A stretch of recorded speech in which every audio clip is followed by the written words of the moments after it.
Let's talk about mounting this cast on your mounting ring today. But before then, we'll talk about how to build it up if your cast is just too thin. Before you mount the cast, you actually have to make sure whether your cast is in the right dimension. First thing you have to check is your land area, which is from the end of your vestibule to the most periphery, which is about 5 millimeters, but it should be different for indirect class. I mean, for the purpose of your morphology class, this land area is okay. In terms of height, from the base of your cast to about to the vestibule area, that should be about half an inch or 1.5 to 2 centimeters. Let's assume that this cast has too low height from your base to here. The problem that you're gonna have with that is that when you mount the cast, it's gonna be easy to be broken. So easy to break. So when you wanna build a base, what you have to make sure is that whether you trim the cast right. As you look at it, this is actually pretty straight. It's not like you're having an undercut somewhere, because when you have an undercut, when you try to build it up, this thing will go into not straight direction, that your whole cast is going to be kind of awkward. So just make sure your wall is kind of straight. And the next one you want to check is put it onto a flat surface, and then make sure your occlusal plane is parallel to the floor that you're putting into. I mean, this is a little bit canted, but it's okay. It's close to ideal, so we're just gonna use it. So when you wanna build this up, you simply have to take this box wax and then put it around the periphery, and then you just have to hold it really tight, because if you don't hold it tight, it's gonna slide out. So make sure you hold it tight, like everywhere, and then at the end you just have to kind of push it to stick the wax where the wax ends meet. And then, like I said, you have to make sure this boxing wax goes straight down, not like any canted direction. So make sure when you see it from the bottom, you can see everything before you build it up. Okay, that looks good. A little bit of space is okay, because when you mix up the Yellowstone, it usually is not too not as watery, so it wouldn't sip into the area if you're careful. So yeah, you simply have to mix some Yellowstone and pour it in. So let's talk about actually mounting this on the mounting ring. So this is a mounting ring that you're gonna mount the cast on. And you can see this white part. This was actually made by upperclassmen.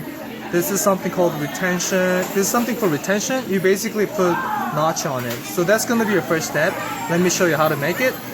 So the thing you will need for this is your straight hand piece and your attachment, the motor thing, and your purple bird block. And in the bird block, there's so many birds, but we're just going to use this one. This is a workhorse for your stone casting material. So this is called H79SGE070, but I don't usually memorize the name. But just by looking at it, you kind of know it looks most rough one. Take it. In case you don't know how to use it. So when you turn it to O, you can push in or push out your burr, and you push it in, turn it to C. And make sure before you perform, it's on the forward direction. And when you step on it, it's gonna rotate. So you want retention grooves basically on three or four direction. I usually put here, here, and here.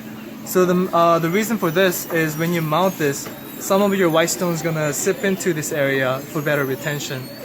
In terms of your class morphology, you don't necessarily have to put Vaseline on it, but in the future when you do denture, make sure after you do this, put some Vaseline before you mount it on the ring. Okay, so here first, since this, when you work on the Yellowstone, it causes a lot of debris. So you usually put this on, and there is an on and off switch in your desk, and there is a knob.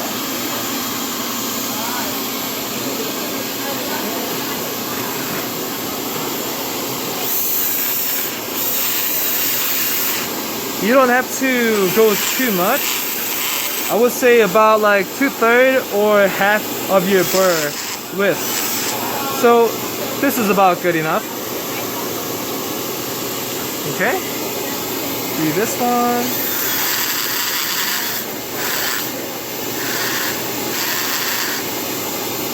This one.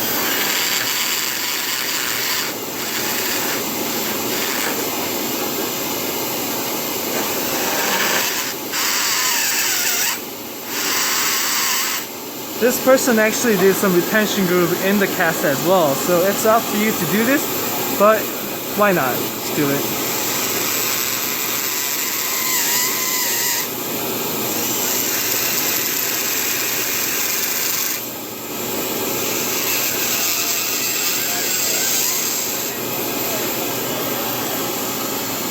Okay, so retention grooves are placed.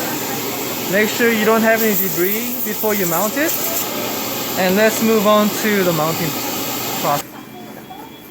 Okay, let's go ahead and mount this cast. Normally in your morphology class, you would actually have to take the Facebook record and then put your maxillary cast on top and then have to mount it on first. And then what you do is, based on your maxillary cast, you have to put mandibular cast in terms of right occlusion, and then you have to mount the mandibular cast after your maxillary. But for the demonstration purpose, we're just gonna mount mandibular purpose without Facebook record or any articulator. So first thing is you just have to mix some white plaster, and then you have to apply white plaster twice actually. First you have to put blob of white plaster on your mounting ring first, and then put it into position. And when it gets hardened, you just have to take additional white plaster to put it on the periphery and make sure it's smooth. We'll go into that later. So put white plaster a little bit, and then put some water. In terms of consistency ratio, I personally think it doesn't really matter at this step, because the whole purpose of this plaster is to making sure that your cast is staying onto that mounting ring securely before you put additional plaster and make it nice and smooth. Okay. Of course, you don't really have to worry about getting all these air bubbles inside, because you're not really capturing any anatomies or anything for your Yellowstone cast. This is about good consistency. The first thing you do is take a little bit and then put it onto your mounting ring really well. If you push it hard, and then as you spread more, it's gonna get better retention, because you saw all these like little spaces in there, and the white plaster is gonna sip into that place and they give you really nice retention. And then when you do that, make sure you don't have any plasters left on the periphery of your ring, because you eventually will have to clean it out for your final cast. Okay? This is good. Put it aside. And then on your cast, just put a little bit. It doesn't have to be a whole bunch. I'll tell you why. And Dr. Stevenson for sure is going to tell you why you don't want to put too much plaster on here. So basically an articulator is going to be sitting on the bottom, and you're going to put it on top just like this. But if you put too much plaster on here, as you push it down, it's going to squeeze out, and then you're going to have some excess plaster on here which you don't want. So this is about good enough, good amount. I mean, I'm not mounting according to the actual procedure, so my cast is not as parallel to my mounting ring. But as I said, for the demonstration, this is good enough. So when it gets hardened, we're gonna come back and show you how to make the periphery nice. So you generally want to have your mounting process done in the sink. I mean, I prefer that way. Sorry about this messy environment. It wasn't by me. You can even like have like a bowl of extra water here, but I like doing it with the sink with the constant water flow. So what you need is 320 grit and 500 grit sandpaper and plaster. I like to have it in a cup just in case like I need more, you know, just can add more, mix more white plaster and add it on top. I usually have maybe 2 cups or 3 cups, but I'm pretty sure 2 cups is good enough. So, and your mixing bowl and spatula. I like doing it with hot water because as you guys learned from the class, the water temperature is going to affect your setting time of the your plaster. It's going to make it faster. If you have to be accurate, you shouldn't do this, but since this is for presentation and making it smooth and nice and do it fast, I like to do it with hot water. So run some water.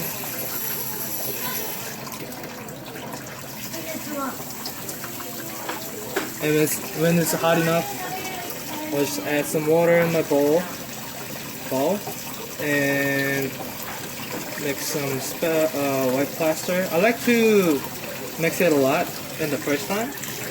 You know, when you have extra, you don't have to go ahead and mix some other white plaster. This is actually kind of too watery, so you want to add a little more. You actually want a kind of thick consistency for better control when you're doing this.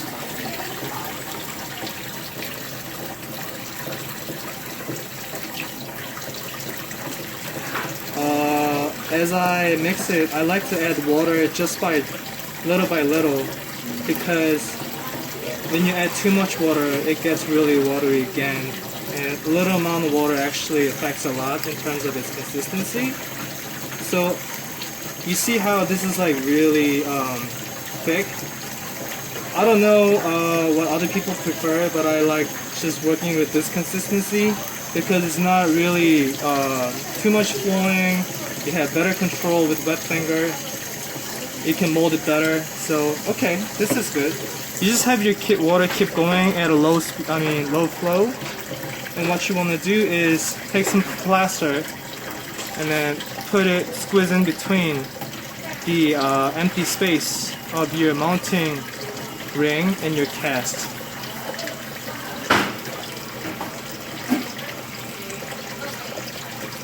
I like to put it on top and then squeeze it to the bottom.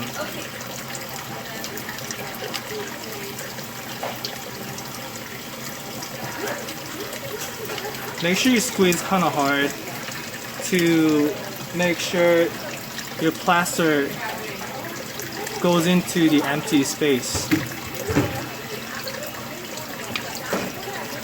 As you can see in this step, it looks really messy and dirty, but no worries, you just have to clean it with your finger. So, but before you clean it, make sure you just have enough plaster all around. So what I like to do is, I just take my wet finger and then clear out the excess plaster. You basically want all of the yellow part of your initial cast to be shown.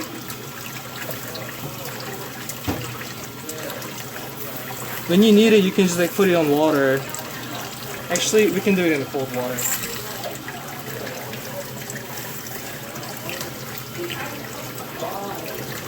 I think it as you're kind of shaping it as you're clearing off. And then at the end, you shouldn't have any white plaster left on your yellow cast part.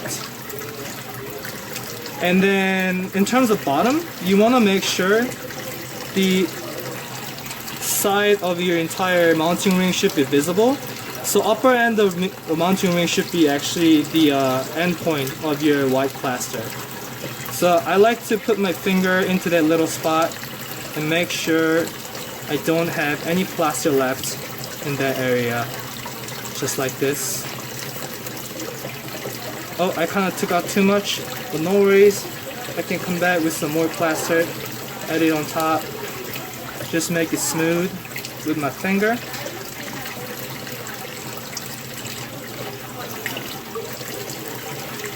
So the rest of the step is basically making everything kind of smooth. As you can see, this is kind of bulgy. So what you can do is just take your spatula and then just cut it away, the excess.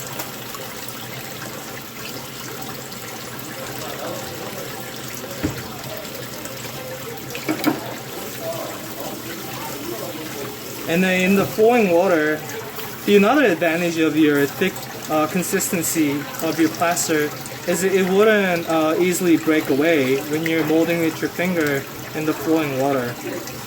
So you see how it's getting really smooth? This is about the smoothness you want before even you polish with the sandpaper. I mean, I see a little gap here. Maybe you can like squeeze in a little stone and with water. Just like simply, don't do it too aggressive. You know, add a little bit, just be gentle.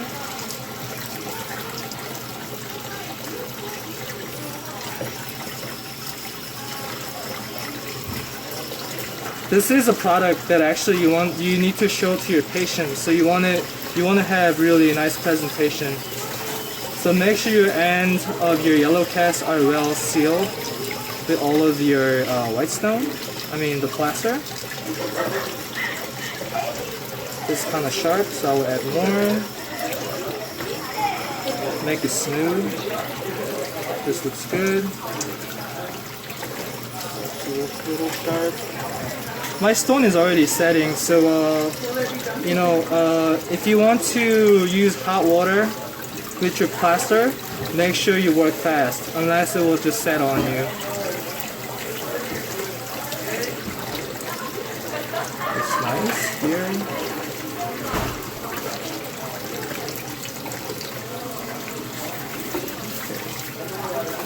So it's almost set. So at this stage, you can just go ahead and use your finger to don't push it too hard, but gently rub around to get rid of any irregularities. So it looks kind of like this. And since this is almost set, we can go ahead and use your sandpaper to smooth it. Don't put a whole bunch of water on your sandpaper. I like to put water on your cast and then go with sandpaper.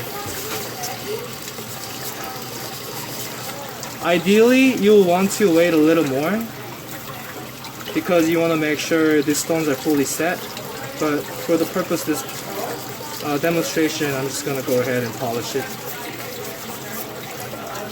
So the key with this is that you don't force it. You kind of have to like rub it gently because the smoothing process was already done with your finger. So your stone surface should be almost, you know, almost smooth, really smooth, even before you do the sandpapering process.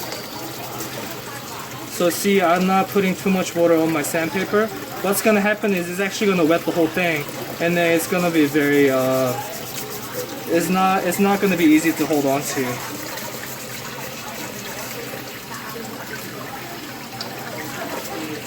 So make sure you're showing all this end of your mounting plate. Like this is not ideal because it's a little bit covered with the plaster, but that's okay. I'm pretty sure you guys will do a better job than me.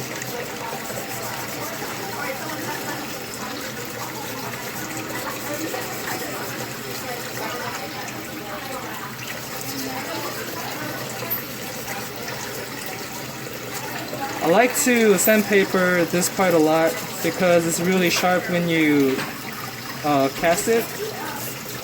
And then when you sandpaper this area a little more, it's gonna give you really nice and smooth finish. Okay, that's about done with the 500. We're gonna move on to that was 320 grit. We're gonna move on to higher number grit.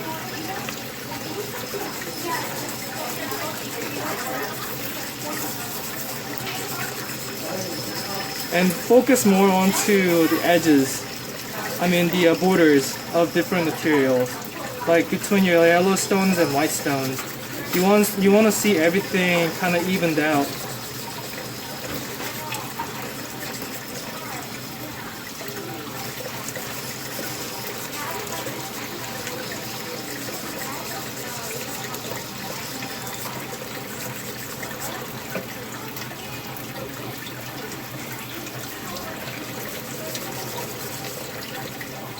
Alright, let's take a look.